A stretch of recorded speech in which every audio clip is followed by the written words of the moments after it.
Hello guys, in this video I am going to show you how to allow reservations on the PUBG Mobile application. But first I just want to mention, don't forget to subscribe to my channel, because at 10,000 subscribers I am going to show you my whole YouTube revenue statistics and growth strategy, how to make money online. Now let's jump into it. First of all, open the application on your phone, go to your homepage and then tap on this button on the right side corner of the screen.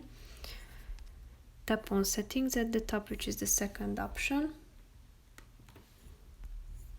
and after that go to this right side column, scroll down to the privacy and social section, tap on it, then scroll down to the connection section, and here you can see the allow reservations feature in the first column. That's the fourth option that you can enable by tapping on the enable button.